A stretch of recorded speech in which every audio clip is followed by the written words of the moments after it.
Thank you as well to everyone at the Department of English at St. Berkman's College for this wonderful opportunity to present at this three-day conference. Unfortunately, it's wonderful that Zoom can bring us all together, but it's also unfortunate that I didn't have the opportunity to attend in person, to be with you all together in Kerala, and to also attend many of the papers. Unfortunately, the time difference is such that it's either requires staying up extraordinarily late or waking up extraordinarily early. So I hope that you've all had a successful conference, and it's my great honor to be the valedictory lecturer and to wrap up the conference.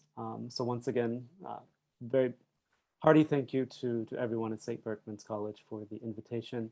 And I look forward to hopefully in the future at some time meeting you all in person and engaging in academic exchange on the ground in Kerala, as opposed to this disembodied mode of engagement through Zoom, which is a wonderful technology, but not the same as being together in person. So I'll begin now. Attending the first session by Professor Ajay Sekar, I began to rethink what it is that I wanted to present on to you today based on the topics of marginality and fringe articulations. And I realized what I think I want to present on is one of the major topics of my work, which Joe's kindly introduced from my book, Heidegger's Fascist Affinities, A Politics of Silence. So on the one hand, I want to talk a certain amount about fascism, talk about Heidegger and his role in the fascist regime in Nazi Germany, but specifically focusing on the idea of marginality and fringe articulations. I want to focus on the philosophical content of the book, which is also about the notion of silence. So drawing on the resources in philosophy of language that Martin Heidegger offers, and that many other thinkers in the history of Western philosophy offer, to think specifically about the notion of silence and what silence is and what are the many different ways in silence manifests itself. Because I think there are very important tools that can be drawn from a thinker such as Heidegger to think through silence as students of literature, as students of film, students of music, also thinking about interpersonal social interactions. The silence defines many different aspects of social life. And it's often a concept that we think is quite elusive and often tend to evade when thinking about, okay, what exactly is silence? So that's one thing I would like to do as I open up a set of reflections. So I believe at this point I'll share my screen. We'll go through the slides. One moment.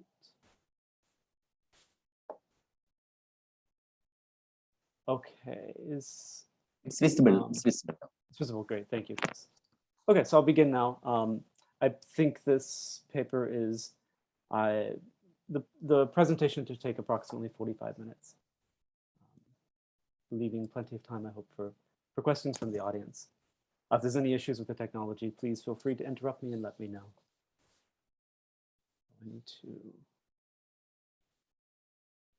Okay.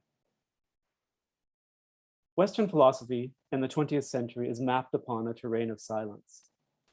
At the turn of the 20th century, Sigmund Freud sought to translate the silent language of the unconscious, as Friedrich Nietzsche heralded an untimely voice that could not be heard.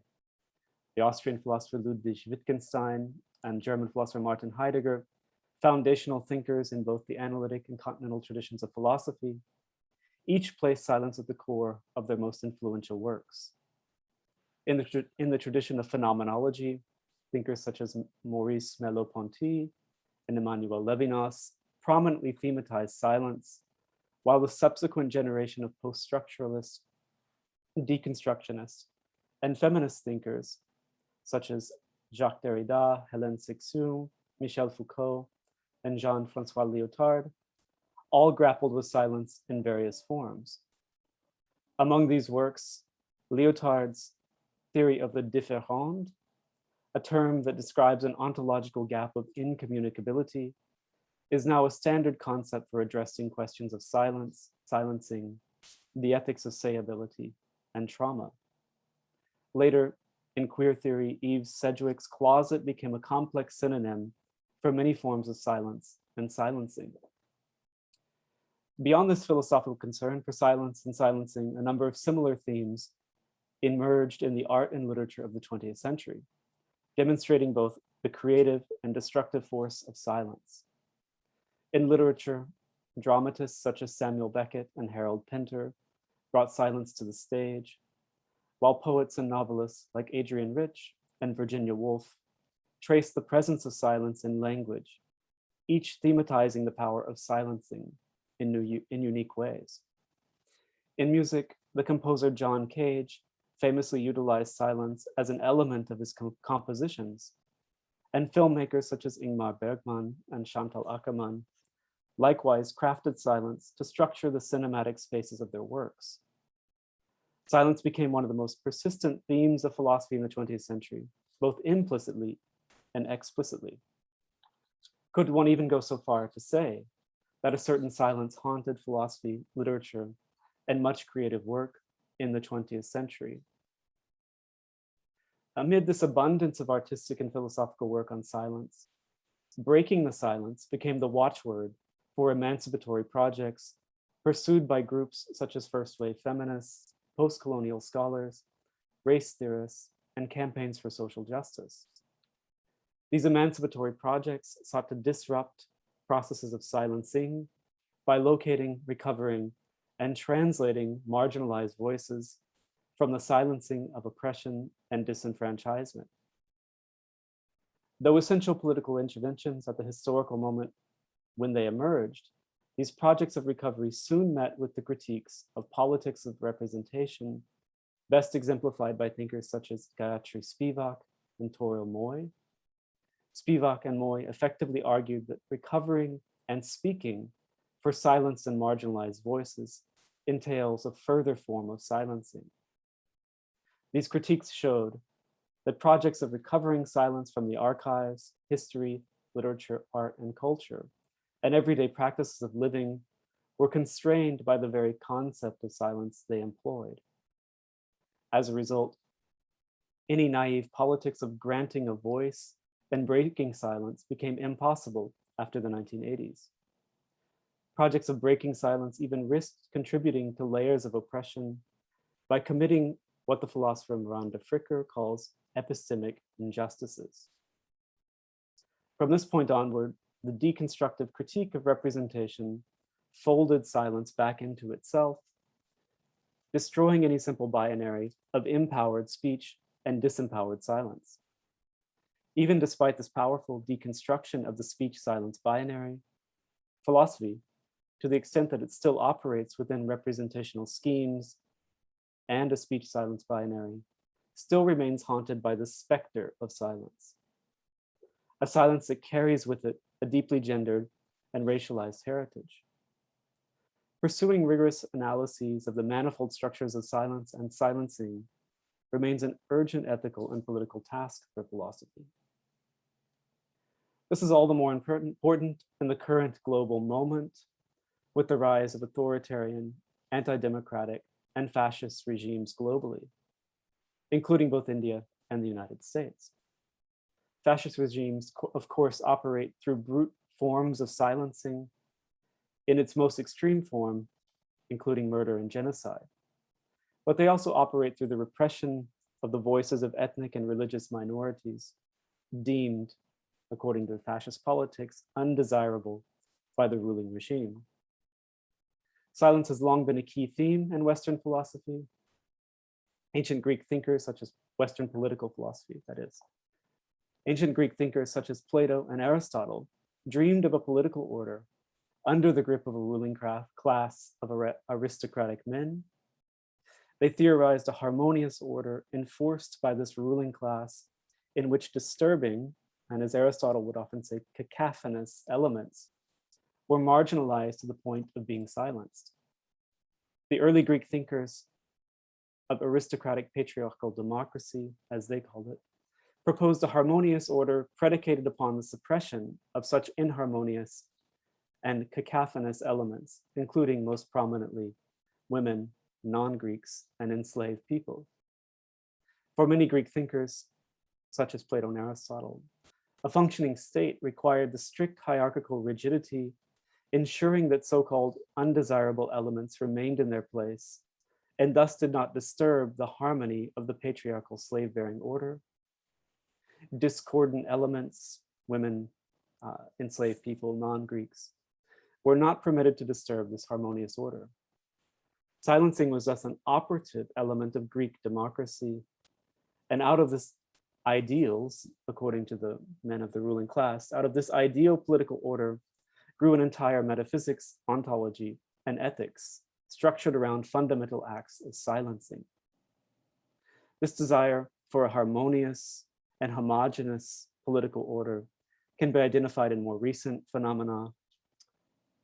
The French political scientist Christophe Jaffrelot describes a similar set of ambitions behind the authoritarian and repressive tactics of Indian Prime Minister Narendra Modi and his ruling BJP party. In his recent book, published last month, I believe, Modi's India, Hindu Nationalism and the Rise of Ethnic Democracy, Jaffrelot describes India as a democracy in danger, a democracy in need of a modifying and limiting adjective, namely the aspirational ethnic democracy, as he calls it. The BJP's ambition is to create an ethnic democracy, a Hindu ethnic democracy with all other religious and ethnic communities, marginalized, disenfranchised, stripped of citizenship, and perhaps ultimately killed. The recent efforts to enforce the Citizenship Amendment Act, among others, mimic many violent historical precedents in removing citizens from full participation in the body politic. As Hannah Arendt, political theorist Hannah Arendt shows quite powerfully in her 1952 work, The Origins of Totalitarianism, removing the citizenship of ethnic and religious minorities can removing the citizenship of ethnic and religious minorities can eventually create stateless individuals, and is often the first step to justifying their eventual elimination. Genocides, as Arendt shows us, often start with such acts of political exclusion. India is not alone in facing this threat. As a well-organized group of predominantly white protesters, these images, of course, are familiar to us from January 6th. As a well-organized group of predominantly white protesters stormed the United States Capitol on January 6th, 2021, the goal of overturning the democratic election of President Joe Biden, president-elect at the time, Joe Biden. These protesters were motivated by many different ambitions, including the restoration of an openly white supremacist, limited democracy, and the restoration of a patriarchal order. When Trump promised to make America great again, as he so often did, this is what the restoration of the order meant for many of his supporters, especially his most radical supporters.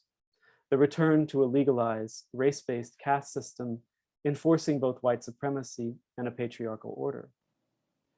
They seek, and they still do, this is not just a one-day event that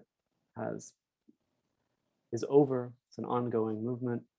They seek a democracy that silences discordant elements, a harmonious ethnic democracy centered around a people that has to imagine itself into existence through racist acts of exclusion. Who are these people? Where do they come from? Who gives them their history and their identity? I touch on these examples by way of setting the terrain and hinting at some of the larger questions that are at stake in my research and at stake in what I will talk about today.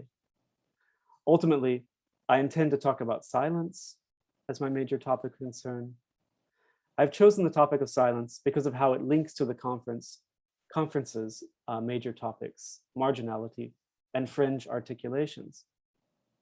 Such articulations, marginality, fringe voices, are often associated with forms of silence and ways of being silenced, struggling for a language to speak through gaps, elisions, muted tones, words vested with subterranean meaning, and modes of articulation that often defy the spoken or written word.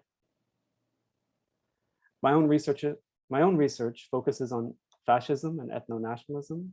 Within philosophy of language, I also focus on the topic of silence. I research the Holocaust and genocides in general, but do so primarily from the perspective of understanding the motivations and ideologies of perpetrators. I seek to understand the structures of totalitarian thought from the inside, making sense of the worldview and often complex and contradictory motivations of those who adhere to a totalitarian, authoritarian, and fascist worldviews. Consequently, I feel that my most valuable contribution today will be to discuss the distinction between silence and the act of silencing.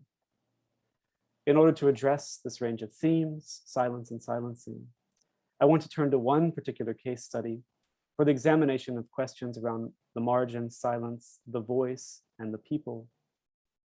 That is the case of the German philosopher, Martin Heidegger, familiar to us all. He is one of the thorniest and most difficult cases in the study of fascism, for he is an indisputably great thinker. There's little doubt about that, even among his greatest detractors. But he also committed himself indisputably to a fascist regime and committed terrible deeds in the service of that fascist regime. Why Heidegger? So I come now to the central portion of the paper. Why Heidegger? Why Martin Heidegger? Quite simply, much of Western philosophy would be unthinkable without the decisive impact of Heidegger's work. No, I'm not going to that slide yet. Born in 1889 to a family of modest means in the small town of Meßkirch in southwestern Germany, and active philosophically until his death in 1976, Heidegger rose to fame in 1927 with the publication of his book, Being in Time. You see here one of the two English translations of Being in Time. Being in Time is a work which sought to rethink the nature of human existence, while also formulating a critique of the fundamental underpinnings of the Western philosophical tradition. In the wake of Being in Time, published, as I said, in 1927, first translated to English in the 1950s. In the wake of Being in Time, branches of philosophy such as existentialism, phenomenology, deconstruction, and post-structuralism all received their decisive stamp from Heidegger's thinking. Within philosophy of technology and environmental ethics, Heidegger's works have become standard, inspiring both right-wing and left-wing environmental movements. I'll talk a little bit about at the end how both a spectrum of different political voices turned to Heidegger as their touchstone. Further afield from philosophy, architecture, art history, and design have productively drawn on Heidegger to rethink the nature of space and the human being's place within the world. Certain Heidegger texts have become standard reading in art and design schools. However, many strands, as Jos mentioned in the introduction, The Origin of the Work of Art, is perhaps his most widely read work across many different disciplines.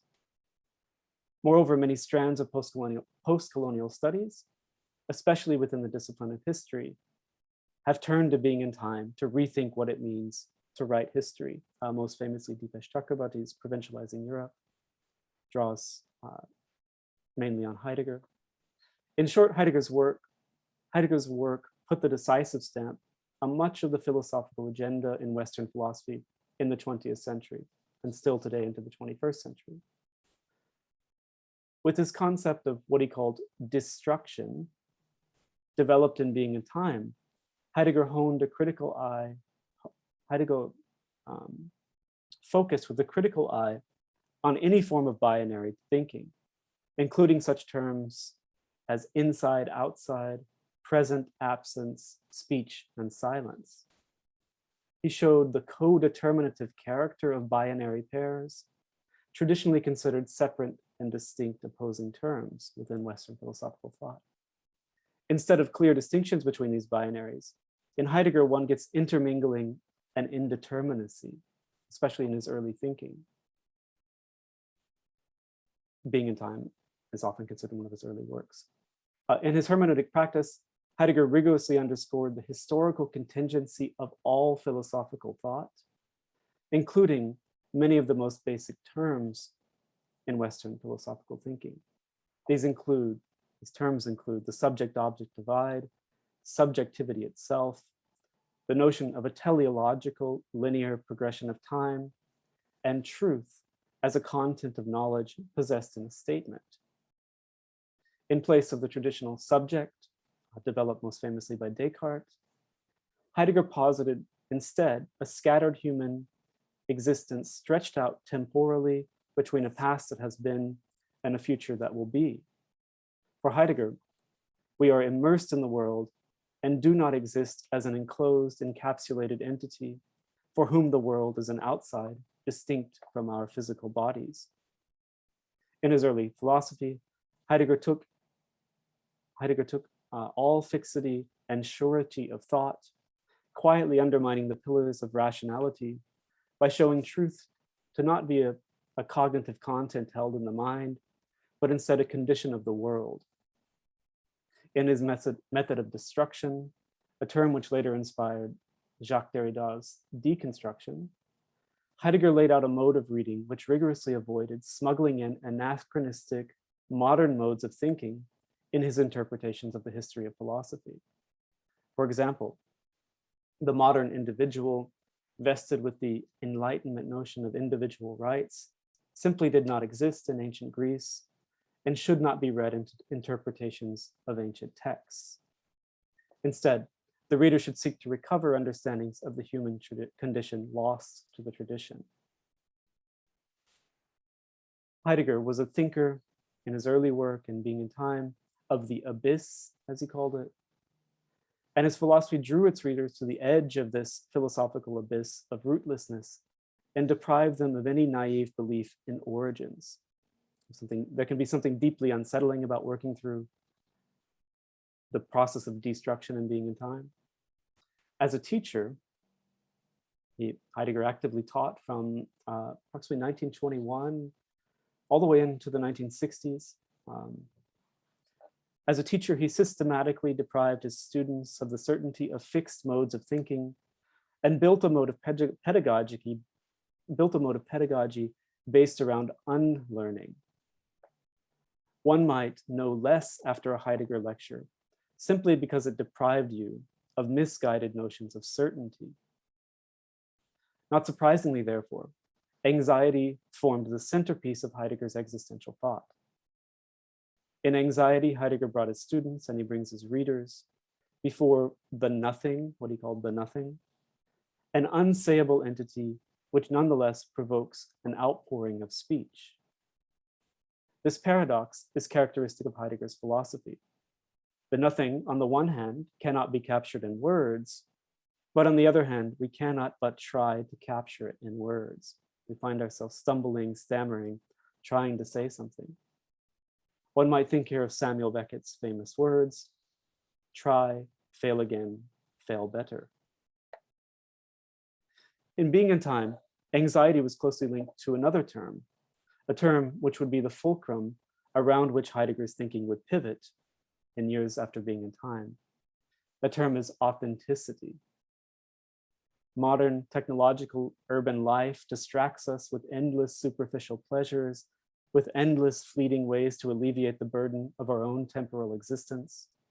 This is Heidegger diagnosing the distracted life in the 1920s. Obviously, we've only exposed ourselves to more distractions with all sorts of devices around us. One could all too easily, Heidegger says, live an inauthentic life, immersed in these distractions. However, doing so would deprive us of the existentially critical experience of anxiety. Pulling oneself together into the life of authenticity requires a great amount of work, not only for an individual, but also for a people as a collectivity.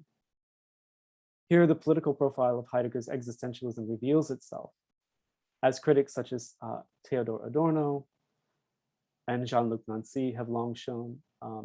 Adorno was a contemporary of Heidegger, one of his greatest critics. Adorno was also a Jewish thinker, one of the many Jewish thinkers who were purged from the faculty of German universities in 1933 when the Nazis came to power, and then lived in exile in the United States until he returned to Germany in the 1950s. Jean-Luc Nancy, I put the work here because it's one of the great critiques of Heidegger's notion of authenticity.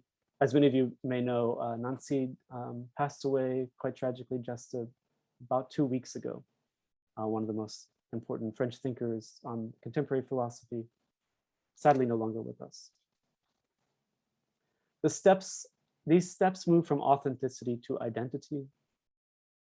So I'm transitioning, so the sort of indeterminate, radical aspects of Heidegger's thinking and how that moves into a fixed, determinate notion of identity that becomes the anchor point for Heidegger's ultimately fascist mode of thinking. The steps moved from authenticity to identity, from the abyssal to the fixed and rigid. Already in the 1920s, there is a nascent proto-fascist core at the heart of Heidegger's thinking. It is a fascism of identity and authenticity. This might seem like an interpretive leap if Heidegger did not put his very politics into practice just a few short years after writing Being in Time, as a devoted member of the Nazi Party, an urgent reformer seeking to remake the German university system in line with Nazi principles. I'll say more about that later. I offer this by way of a short introduction to Heidegger's thinking in general and Being in Time specifically.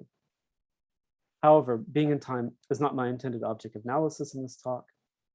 In the following section, I would like to reflect on one particular passage from a lecture work by Heidegger, a lecture course held in 1933. Obviously, 1933 is an infamous year in German history and for the history of fascism.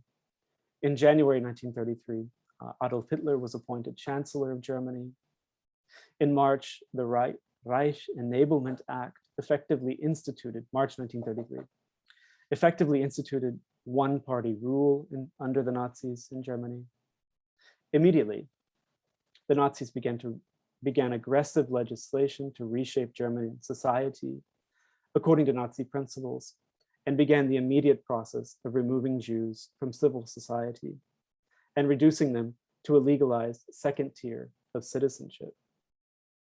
One of the earliest steps in the process was the law passed on April 7th, 1933, just 3 short months into the regime.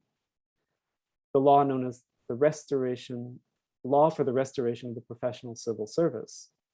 The law required the immediate removal of all Jews from state civil service, including, with very few exceptions, most Jews from academic positions at German universities. At the time, Heidegger wasn't Jewish.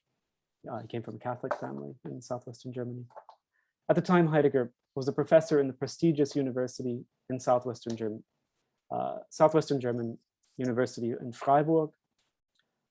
Just note, it's important for Heidegger's sort of personal story. Freiburg is sort of on the extreme southwest border, on the border with France and Switzerland, notably quite far away from the centers of power in Berlin, where the federal government was seated.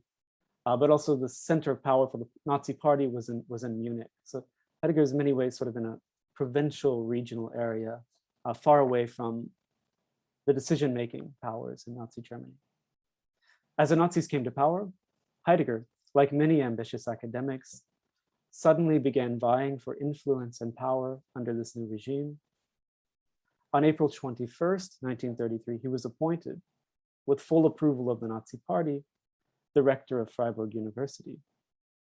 His primary task was to reform the university along Nazi lines, carrying out what is often called, in using the terms that the Nazis employed, Nazification or Aryanization of the university. That simply means removing Jewish influence for the most part. I will speak about the process in detail in the following section of the talk, but for now I want to focus on Heidegger's teaching during this time and focus, as I've promised in the introduction, on the topic of silence. Let's return back to this lecture course. So Heidegger, within the German academic system, a lecture is a big public event. It's of course open to students, but it's also open to the public at large. Lecture courses by professors tend to be, they'll have an attendance of 200, 300, 400 people. Heidegger was quite well known at the time, so a lecture course was a big event. And he studiously sort of wrote out the manuscript for every lecture that he held. And all of those lectures are sequentially being published in what's called as complete works. So we have here the English and the original German editions of the lecture course he held in 1933. At the apex of his political career in the summer and winter semesters of 1933, 1934, Heidegger held two wide-ranging lecture courses under the title Basic Questions of Philosophy and On the Essence of Truth. The first course is especially conspicuous because of its brevity, accounting for less than 1/2 to 1/3 of the length of the printed manuscript of his typical lecture courses. As the editor of the German manuscript of the lecture notes, that is partly due to the fact that Heidegger canceled a number of sessions of the weekly lecture due to the extraordinary and unaccustomed duties of being the rector of the university. Given the significant burdens placed on his time by the immense administrative task of Aryanizing the university and his busy travel schedule, attending party functions, Heidegger took on his attempt to position himself in the intellectual vanguard of National Socialism. It is also not surprising that in the following semester, Heidegger broke with his traditional practice of fastidiously preparing a brand new lecture course for each term, and instead, for the most part, repeated an earlier course from 1931 to 1932. While much of this course focuses on analysis of Plato, the latter version nonetheless differs with regard to one significant attribute, which is of particular interest for the topic of silence. Before working through his analysis of Plato's conception of truth, Heidegger first begins the course with an ontologically rich treatment of silence that is completely absent from his earlier version and is seemingly unrelated to the reading of Plato. Although silence emerges in many places in Heidegger's teaching and writing, this treatment of silence in a 17-page section called On Truth and Language, which I'll speak about in a moment, is striking, not only because of its peculiar timing, but also because it ranks perhaps as the most ontologically complex thematic analysis of silence in Heidegger's work. It is an especially significant moment in Heidegger's philosophy of language because within these few pages, Heidegger announces the reversal of his ontology of silence presented in Being and Time, and now expressly declares that, quote, the capacity for silence is the origin and ground of language. With this claim, Heidegger assigns a central role in his thinking to what he deems the capacity for silence. And I'll focus on that term. This is a seminal moment in the development and performance of Heidegger's philosophy. That is because at this very moment, when his public voice as a spokesman for National Socialist university politics was most vocal, that is to say, at the very moment when he seemed least capable of silence, Heidegger chose to publicly rethink the nature of silence.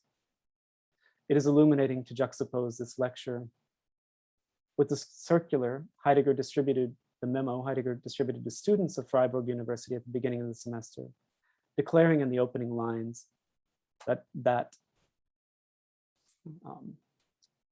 so this is a memo that Heidegger circulated to the students of Freiburg University.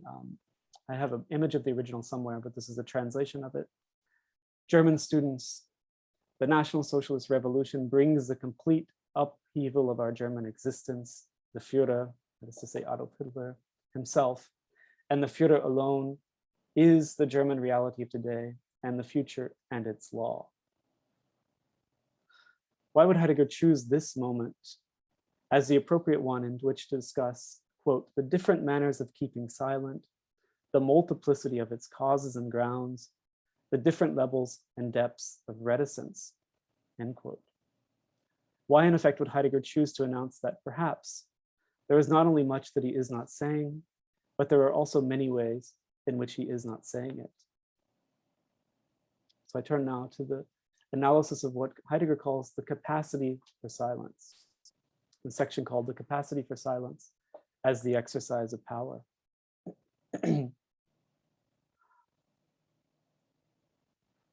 Although we are often accustomed to thinking of silence in terms of disenfranchisement, the silence that Heidegger becomes increasingly concerned with in the 1930s is a matter of power. far from resulting from the lack of power, as is the case with disenfranchised and marginalized forms of silence. This silence is something one is capable of, something that one empowers oneself with and acquires a capacity for. This philosophical silence for Heidegger is not imposed, but instead is a matter of empowerment. The philosopher, Heidegger argues, is vested with silence and masters a form of self-silencing. As we will see in the following section, Heidegger's politics involves vesting oneself with this silence as an endowment bestowed only on a few select listeners. In the lecture course Being in Truth, Heidegger calls this power the capacity for silence, or the ability to keep silent. The passage where he analyzes this seeks to justify a very particular claim about the nature of silence. This is what I have on the slide. The ability to keep silent is the origin of language. How is it that the capacity or the ability for silence is the origin of language? And what kind of language emerges from this silence? Heidegger begins to analyze this claim in this short passage by acknowledging the circularity of the process. For we are supposed to speak about keeping silent. Seems paradoxical. Our tools of philosophical analysis involve language, after all. Yet how do we apply them when we are analyzing silence, something which is presumably outside of language? Do we not violate silence in its very nature by attempting to capture it in language? Would we not be better off simply, as Wittgenstein says famously, that whereof we cannot speak, we should keep silent? Heidegger disagrees with this and instead attempts to find a language of articulation for silence, as paradoxical as that might sound. As soon as Heidegger poses this question, he draws back, asking instead what it would mean not to speak about keeping silent. What form of silence would it presuppose if one were to preserve silence in reverence? Is it not possible that, quote, one could sell oneself short all too cheaply and relegate keeping silent as a dark, mystical thing to the so-called emotional premonition and intimation of its essence, end quote. Hence, Heidegger concludes, we will speak about silence, but not believe that doing so with the help of a definition, we have come to grips with keeping silent. So even if he achieves his goal in this passage of somehow defining silence, that definition is necessarily going to fail. Silence can be known, and known to a certain degree, but it is known through speech. That, after all, is all we have access to as philosophers, speech.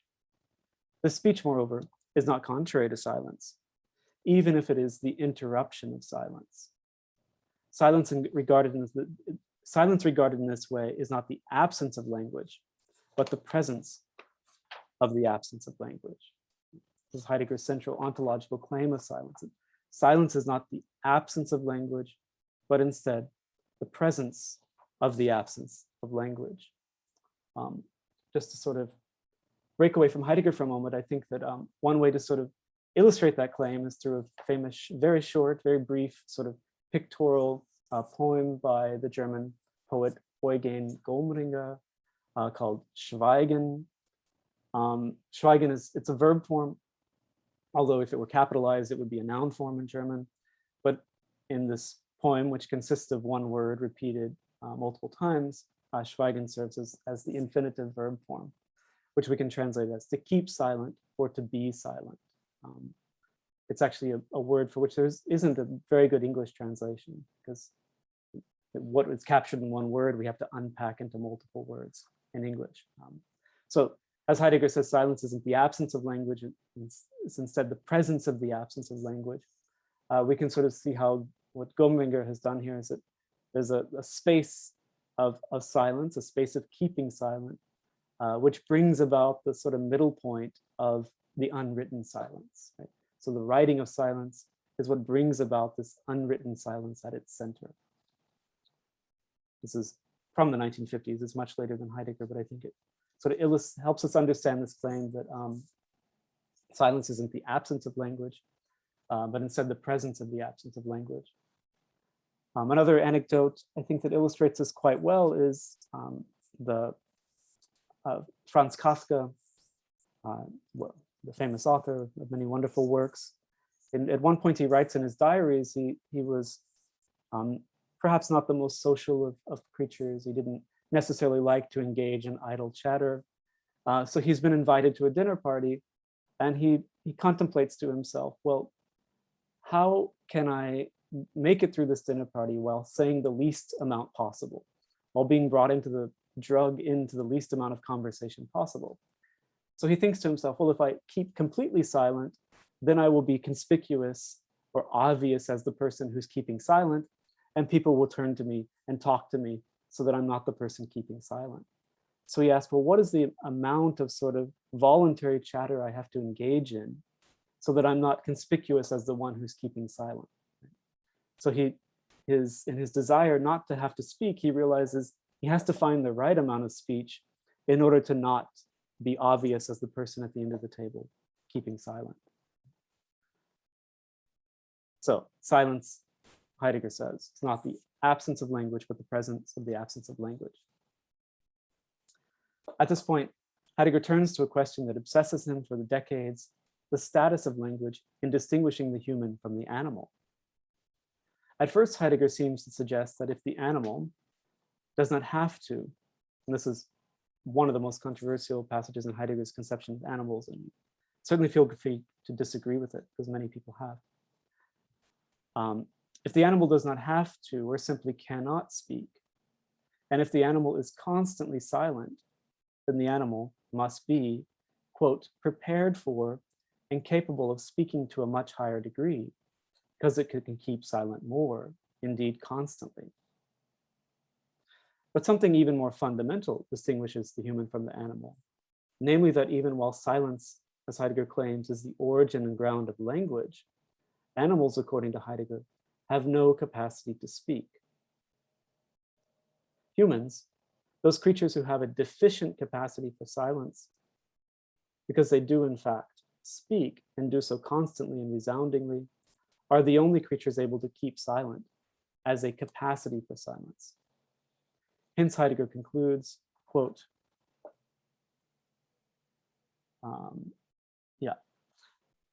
quote, human language arises from the inability to keep silent, and consequently from a lack of restraint. The miracle of language is therefore based on a failure. How can we speak through a failure? The justification for this strange miracle, as Heidegger calls it, is found in a phrase that echoes like a refrain through many of Heidegger's works. Quote, only what can speak can be silent, end quote. Only what can speak can be silent. The capacity for silence thus emerges as a complex, manifold concept along the distinction between muteness and silence. On the one hand, the capacity for silence can be meaningfully applied to analyze particular instances of silence. This, however, does not mean that every act of silence is equal. For, as Heidegger says, a mute is unable to keep silent even though he says nothing. So simply failing to speak doesn't count as silence for Heidegger. The mere act of non-vocalization is not sufficient to determine the distinction between muteness and the capacity for silence. But something else must be known, namely whether or not the speaker is empowered to choose silence. This empowerment distinguishes silence from muteness, Heidegger says. As his own performances of silence show, Heidegger is well attuned to the distinction between silencing and the power to choose silence. Heidegger's capacity for silence as an act or deed requires this prior sanctioning of the possibility of choosing silence as an arrangement, attunement, or structure that distinguishes muteness from silence. Thus, Heidegger concludes, thus Heidegger concludes, quote, keeping silent is rather, at the very best, the not talking of someone who can talk. I'll say that again because it's an important distinction. Keeping silent is rather, at the very best, the not talking of someone who can talk, not the not talking of someone who cannot talk. Continuing with Heidegger's words, as we said before, it is a definite, exceptional way of being able to talk. So silence is a definite, exceptional way of being able to talk. At this point, Heidegger summarizes his findings about silence in 5 points. Unfortunately, I cannot go through all 5 points in such limited time, but will instead focus on the 5th point, which crystallizes the political questions I'm trying to pose here. There's the 5th point. So neither does keeping silent mean saying nothing as a form of submission, as evasion, and flinching as incapacity. Such modes of keeping silent are only forms of its non-essence, non-essential modes of silence, whereas the essence of keeping silent, as the bound gathering of exposure, is superiority, that is power. It is that power that both empowers vocalization into word and language, and also empowers us to set ourselves against the superior power of being and to maintain our position in it. And this means to speak it and be in language. There's much to say about this. I'll just briefly pull out, I think, what are some of the most important political points from this quote. While so much emancipatory political philosophy focuses on the plight of silencing and attempts to think through silence from the perspective of oppressed groups, Heidegger, in contrast, relegates that silence to something non-essential.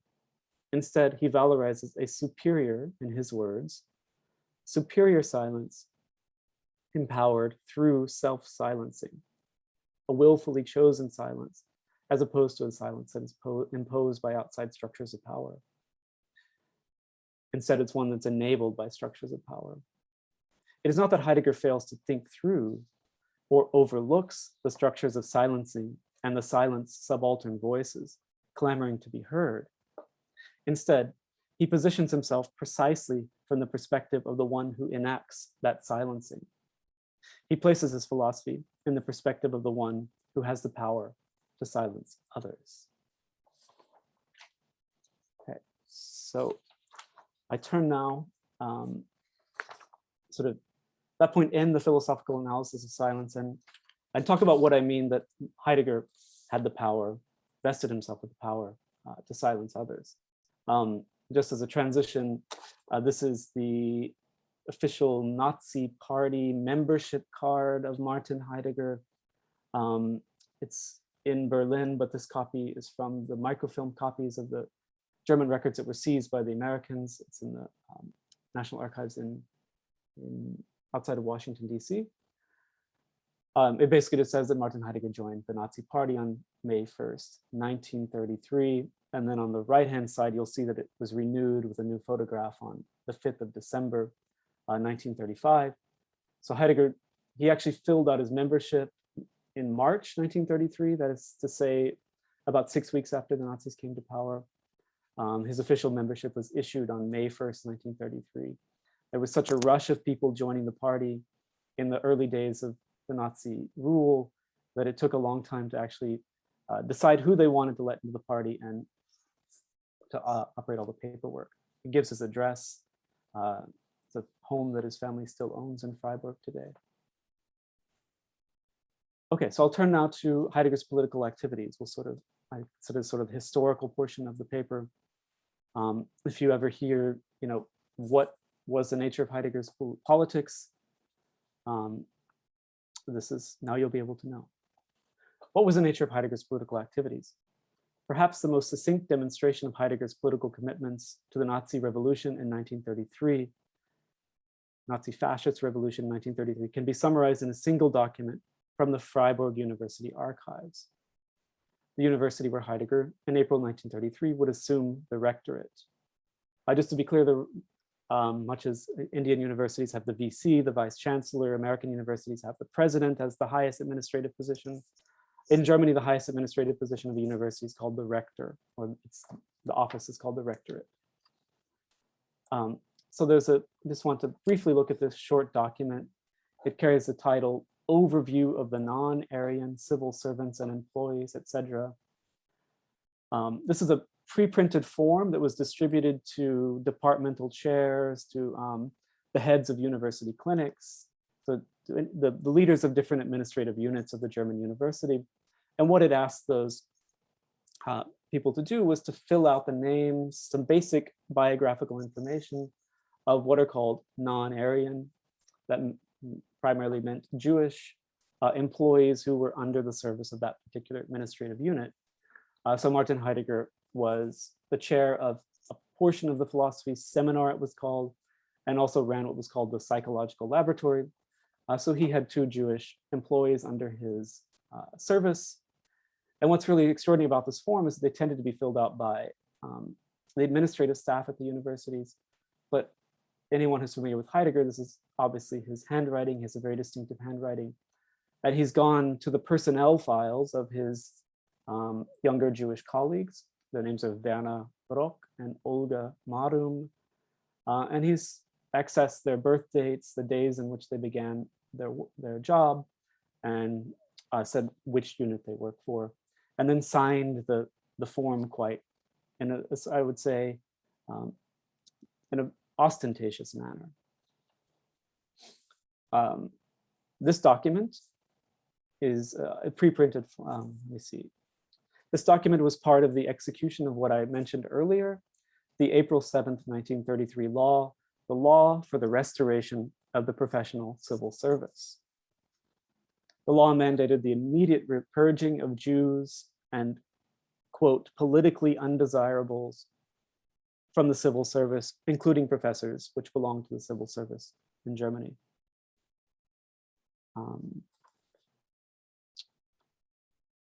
Okay, I just want to see, I narrated some of this, so I don't want to reread what I've already narrated. As a professor of international stature, Martin Heidegger could have simply ignored this form. We often think of totalitarian regimes as being places of complete violence, that if you in any ways dissent, that you'll be subject to some form of punishment.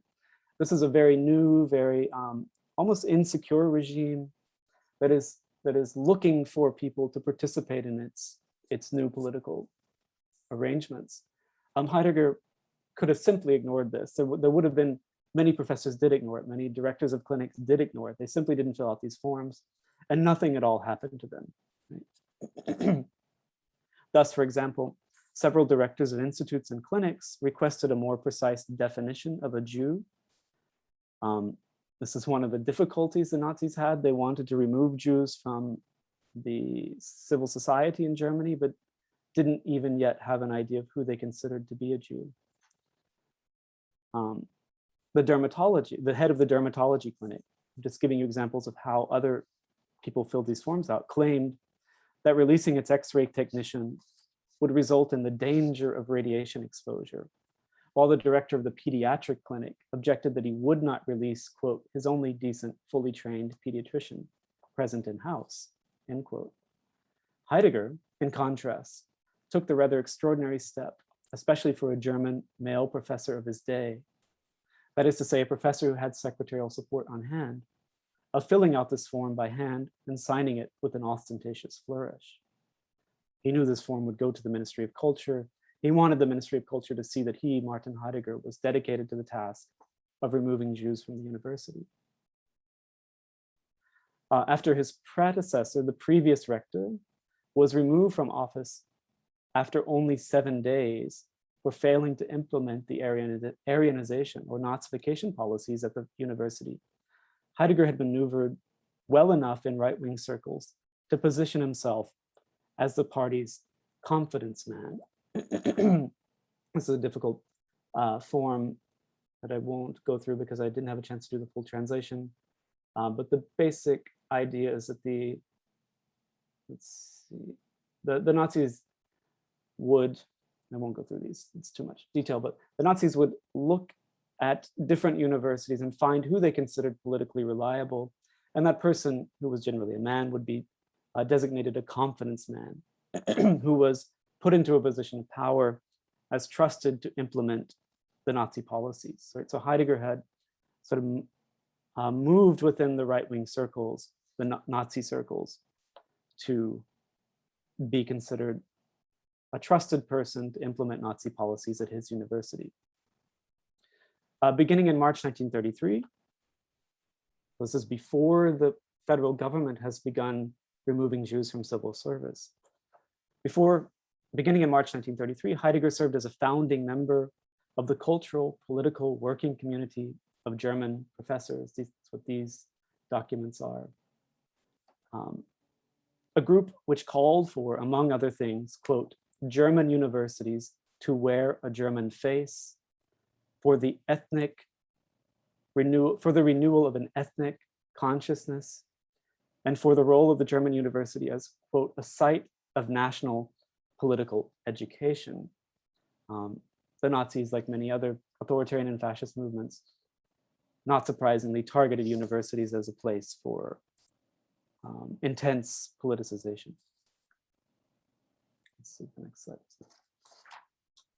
What was the nature of Heidegger's, confusing my pages. Elected to the rectorate on April 21st, 1933, Heidegger proceeded to Aryanize, to use the Nazi term, to Nazify the university with great alacrity in a manner considered exemplary by the Ministry of Education in Berlin. In the words of one of his colleagues, the professor of economics, Adolf Lampe, as rector, Heidegger, quote, defended his positions with fanatical and terroristic intolerance and summoned the political force of the party to his defense, end quote. Among the more egregious actions worth mentioning in brief, Heidegger protected Nazi student groups from prosecution for assault, property damage, and theft against members of the Jewish fraternity, at a time when the police and state's attorney's office were less Nazified than the university. It's a quite extraordinary moment. The students ransack the house of a Jewish fraternity, and the police and the state attorney's office are actually less Nazified at that particular moment in 1933 than the university was. At the time, the police couldn't enter or arrest students without the permission of the university administration. All told, Heidegger would oversee the purging of 73 faculty members from his university, 69 of them for so-called ethnic reasons, and 4 of them due to their socialist leanings. The nationwide purge of faculty members would remove approximately 3,000 academics from the university in the first 5 years of Nazi rule, reshaping the nature of the academic world with the enticement of job opportunities for struggling young scholars. Nazis often radicalized younger scholars by promising the jobs of Jewish faculty members who had been purged from the university. Yet this mass story would also entail innumerable personal indignities. For example, Heidegger allowed his own academic assistant, he's on the list here, the first one, Werner Brock, scholar of Aristotle, who was Jewish. He allowed Brock to stay behind to, quote, rearrange the library of the seminar until August 1933. This can only have meant that Brock was in charge of removing Jewish books from the library. For why else would the library suddenly be in need of rearranging, right? The kind of indignities the Nazis often exposed Jews to, that they were required to do the work of denigrating their own people. Heidegger served as rector until April 1933 for almost exactly 1 year. Heidegger's defenders take this as evidence that he became disillusioned with the regime as it increasingly radicalized and thus distanced himself from it.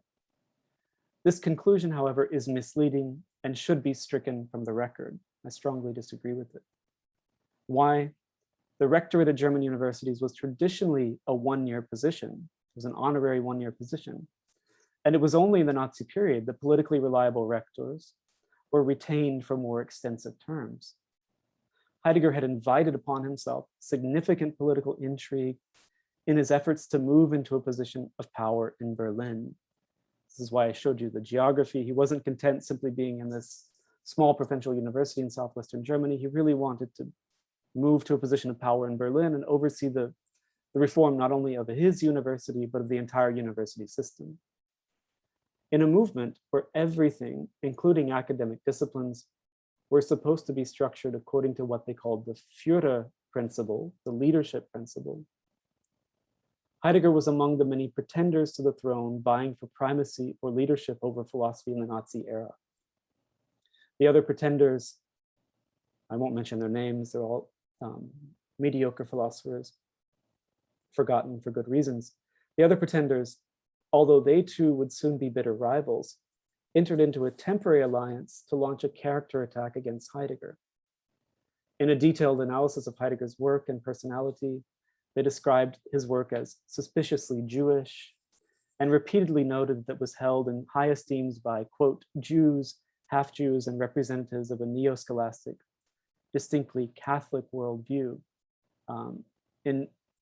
One of the many targets of the Nazis was Catholicism, Christianity in general, for the reason that anyone devoted to Nazi principles should have no others, should be devoted to nothing else, right? The highest source of your devotion should be the German people, not something like a god, not something like a religious worldview.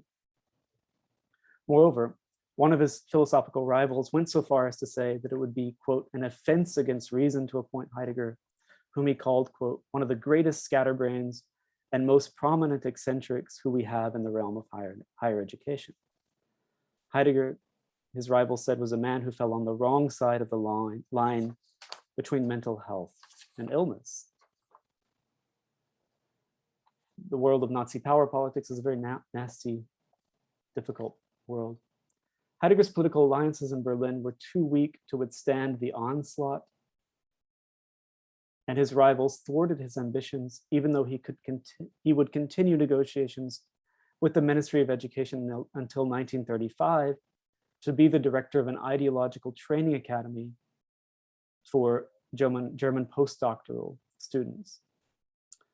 Prior to Heidegger's plan was that anyone who wanted to teach as a professor at a German university would have to go through an ideological training camp run by Martin Heidegger.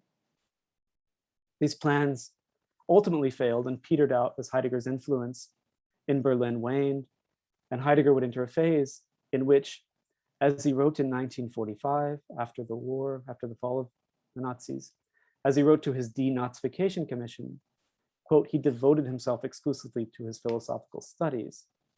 This is a exculpatory narrative that he tells about himself. As his personal diaries, known as the Black Notebooks, which Jos mentioned in his introduction, as his personal diaries show, this story is really not quite that simple. For being a professor of any kind in the Nazi era was a deeply political position that required a great deal of political acumen. Can we see this? In 1942, the Nazi security service deemed Heidegger to be politically reliable. Just to briefly explain what you're seeing before you, in 1942, the most important agency of internal surveillance in the Nazi state, which is called the SD, the security service as it's translated, carried out an analysis of all philosophy professors at German, and by that time, Austrian universities, and assessed all of these professors for their political reliability. They had a 5-tier structure. The highest tier was called National Socialist philosopher. The second tier was called politically positive.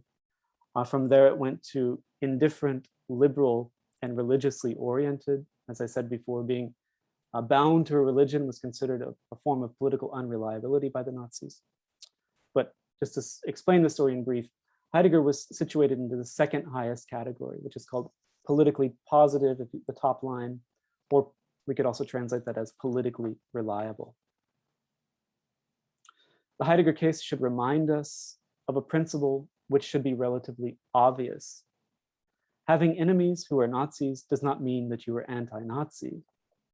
Yet having enemies who were Nazis could help you produce the narratives necessary to successfully navigate the process of what was called denazification. I can gladly speak about denazification in the Q&A session if you'd like to know more about that.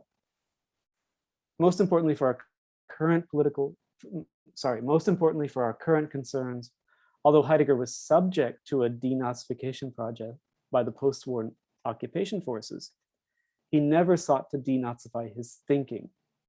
Instead, ethno-nationalist themes remain central to his work, including many of his most influential post-war works. So I wrap up the section on Heidegger, come now to my concluding remarks. There is perhaps a much more straightforward way to interpret much of what Heidegger is up to in his reflections on silence in the Nazi period. After all, fascist movements are quite often concerned with the purity of language as a symbol of the purity of the identity of the people. Fascist movements often have historically removed purportedly foreign elements from their language, inventing so-called native words to create a pure native or indigenous vocabulary, even at the cost of linguistic absurdities. Beginning in the early 1900s in Germany, a large movement of linguistic purification existed all across the German-speaking realms, proliferating in countless journals and even local clubs. One journal called Die Muttersprache, which simply means native language or native tongue. One journal encouraged its readers to practice linguistic purity during drinking rounds at the bar by paying a small fine into a tip jar whenever anyone slipped up and used a purportedly foreign loan word. And you were supposed to keep a Germanification dictionary on hand at the bar whenever you slipped up and accidentally used a foreign word, so you could look up the good German word. In his own language, Heidegger participates in this movement, in his own philosophical language, studiously writing a philosophical German, bereft of any Latinate loan words. So the great enemy of the linguistic purifiers in Germany were words that ultimately, for the most part, go back to some sort of Latin root, many of them coming through French or French words in the German language. Nowadays, these people are concerned about English words in the German language. Of course, there are residents of this in India, as in many other places, with the imposition of Hindi as a national language by hegemonic forces from North India. And even prior to that, the politics around the Hindi-Urdu divide and the attempt to de-Islamicize Hindi. Ultimately, returning to Heidegger in German language, ultimately for all that he writes about silence, Heidegger is not primarily a thinker of silence, but a thinker of silencing. He offers immense theoretical resources for the interrogation of the ontological nature of language, resources which can be used against the ends which Heidegger himself employed them for. I encourage this reading of Heidegger, a very sort of disobedient reading of Heidegger, yet I do so only with great trepidation. Ultimately, the overall trajectory of Heidegger's thinking, with all of its deconstructive playfulness, is towards a fixity of identity. The political resources Heidegger offers his readers are the groundwork for an ethno-nationalist politics. The discipline of philosophy has long tried to defend itself from this basic fact about Heidegger and to read Heidegger in various emancipatory or political ways. But I believe that this stance, this attempt is no longer tenable. Heidegger has served as a legitimate face of the perpetration of let me begin that sentence again. Heidegger has served as the legitimizing face of the perpetuation of method nationalism within the discipline of philosophy. As I begin to wrap up my remarks, please allow me a methodological digression to lay out how I believe Heidegger should be read. In her masterful 2009 book, Hegel, Haiti, and Universal History, the American scholar, political theorist, and philosopher Susan Buck-Morss provides a masterful reinterpretation of Hegel's political philosophy to argue that the Haitian Revolution for independence and European fears about slave revolts stood at the center of Hegel's work. He's writing in the early 1800s. That Haitian slave revolts in general stood at the center not only of Hegel's work, but as a silence at the heart of much European Enlightenment thinking. something many Enlightenment thinkers are simply afraid to address.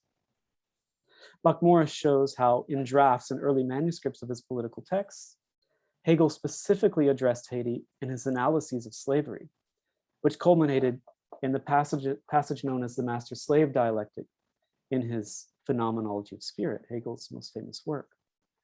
However, as he sought to establish his academic career and maintain stable academic employment after struggling financially, Hegel removed Haiti from the story he told about slavery and oppression, and instead began to tell an abstract story about servitude, independent of any time and place. In other words, while the colony and the violence of the transatlantic slave trade were central to the formation of his thinking in his own private manuscripts, this soon became an academic liability for Hegel. Moreover, this story of servitude ends before, so when Hegel edits his works in the Phenomenology of Spirit, sort of the famous version of slavery that he tells, the story of servitude ends before the slave revolt, right? So it ends before the metaphorical moment of what Haiti represents to the specter of Haiti in the European consciousness of the time. So as Buck-Morss writes, we'll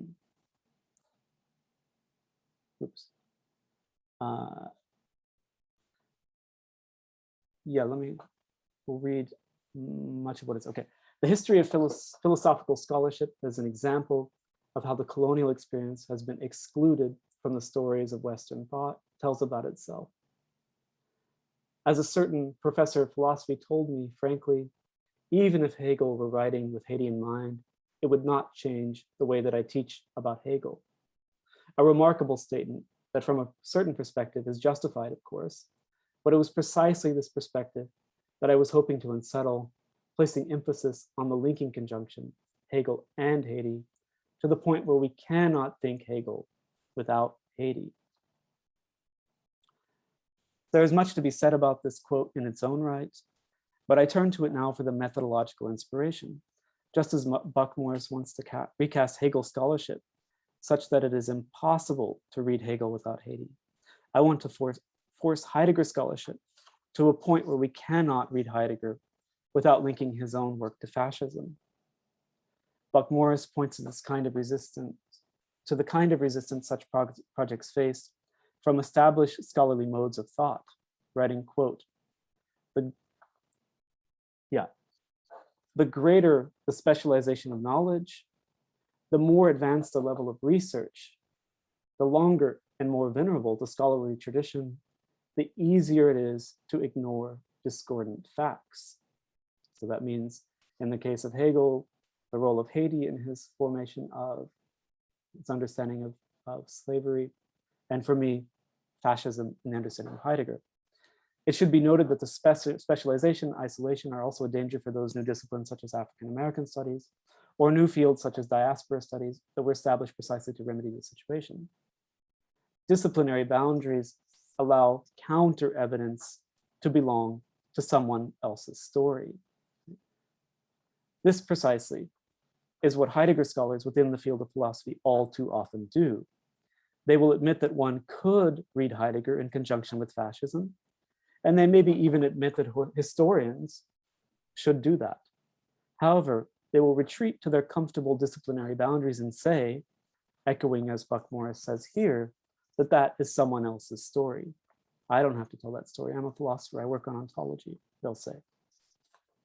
Fascism is not someone else's story. By its very nature, it can never be someone else's story. I say that with direct reference to my own country of residence and the country that I assume many of my audience members are citizens of. Fascism is a global phenomenon that concerns everyone. Hence, as fascist movements across the globe, and especially within Germany itself, specifically turn to Heidegger as their foundational figure, this is no aberration, but is the fulfillment of the ethno-nationalist thought that Heidegger developed. From the very fall of National Socialism in 1945, conservative and fascist forces have been awaiting a return to legitimacy. And here I'm speaking specifically about Germany, but there's parallels in many other places. Former Nazi thinkers such as Heidegger and the famous Carl Schmitt regrouped in private and cultivated a politics of aggrieved victimhood, awaiting the return of their ideas to the public sphere. This is where the question of denazification is at stake. At the latest, in 2017, this mode of thinking had been fully rehabilitated, in Germany at least, with the election of the neo-Nazi party, the Alternative for Germany, to the German parliament. Often called, you'll see the AfD is the initials translated as Alternative for Germany. They received 13% of the vote in 2017. It was a shock for many Germans, and in 2017, and next week's election results in Germany might bring an even bigger shock, with the party being the third largest party in parliament. With the rehabilitation of ethno-nationalist thinking as once again acceptable in Germany and elsewhere, the question of philosophy's failed denazification takes on a new urgency. As the political scientist Samuel Salzborn writes in 2017, quote, "There is nothing new in the worldview of the new right," end quote. A loosely aligned set of racist and ethno-nationalist ideologies which draw directly on the architects and pioneers of National Socialism for their intellectual inspiration.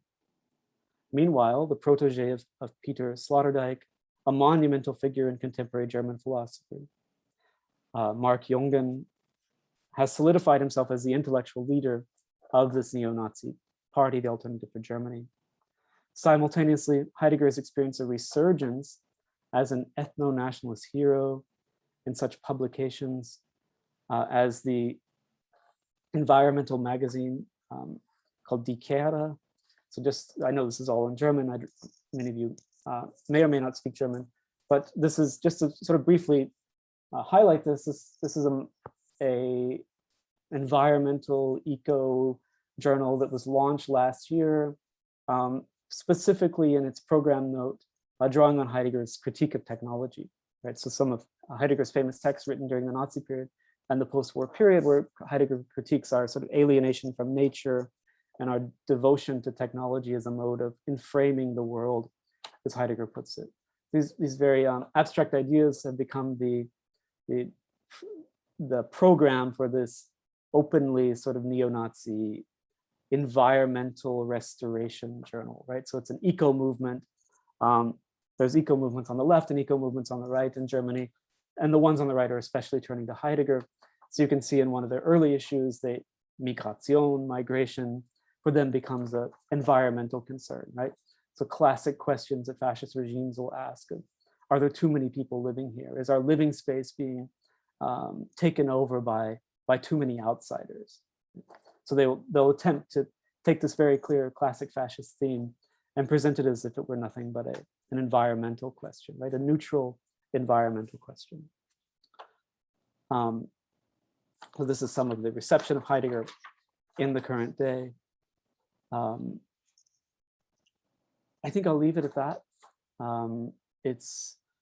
There's analog receptions of Heidegger in the English-speaking world, in Russia as well. The philosopher Alexander Dugin has developed a sort of Russian white supremacist philosophy based also directly on Heidegger. So I think if I leave you with one point against many of the philosophical defenses of Heidegger, what I'd like to say is that these kinds of readings that specifically turn to Heidegger to support a fascist or neo-fascist politics, they're not incorrect readings, they're not aberrations. They're actually readings that I think draw on very specific, very real core to Heidegger's thinking that we have to be deeply attentive to and deeply aware of in our readings of Heidegger. So I thank you all for your attention. I hope that I haven't spoken too long, and I look forward to your engagement and questions.